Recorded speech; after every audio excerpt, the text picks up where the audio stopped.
Formula E car race కేసులో ఏ1 గా కేటీఆర్, ఏ2గా ఐఏఎస్ అధికారి అరవింద్ కుమార్ ఛార్జ్షీట్ దాఖలు చేసిన ఏసీబీ. రాష్ట్రంలో దుమారం రేపిన ఫార్ములా ఈ కార్ రేస్ కు సంబంధించి ఏసీబీ అధికారులు సోమవారం హైదరాబాద్ నాంపల్లిలోని ఏసీబీ కోర్టులో ఛార్జ్షీట్ దాఖలు చేశారు. ఏ1గా బీఆర్ఎస్ వర్కింగ్ ప్రెసిడెంట్ కేటీఆర్, ఏ2గా ఐఏఎస్ అధికారి అరవింద్ కుమార్, ఏ3గా హెచ్ఎండిఏ మాజీ చీఫ్ ఇంజనీర్ బిఎల్ఎన్ రెడ్డి, ఏ4గా స్పోర్ట్స్ కన్సల్టెంట్ కిరణ్ మల్లేశ్వరరావు, ఏ5గా యూకేకి చెందిన ఎఫ్ఈఓ సంస్థను పేర్కొన్నారు. నిబంధనలకు విరుద్ధంగా 55 కోట్లను విదేశీ సంస్థలకు నేరుగా మళ్లించినట్లు అభియోగ పత్రంలో పేర్కొన్నారు.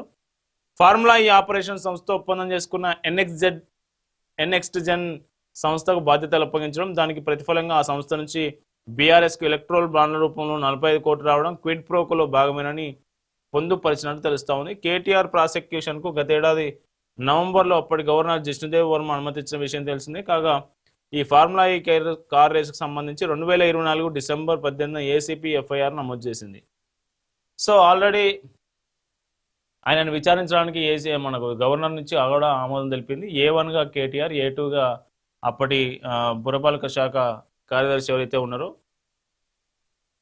ఐఏఎస్ అధికారి అరవింద్ కుమార్, ఆయన ఏ2గా ఛార్జ్షీట్లో పేర్కొన్నారట. నిన్న నాంపల్లి ఏసీబీ కోర్టులో ఛార్జ్షీట్ దాఖలు చేశారనేది వార్త. మన దీనికి సంబంధించి ఏం చేస్తారో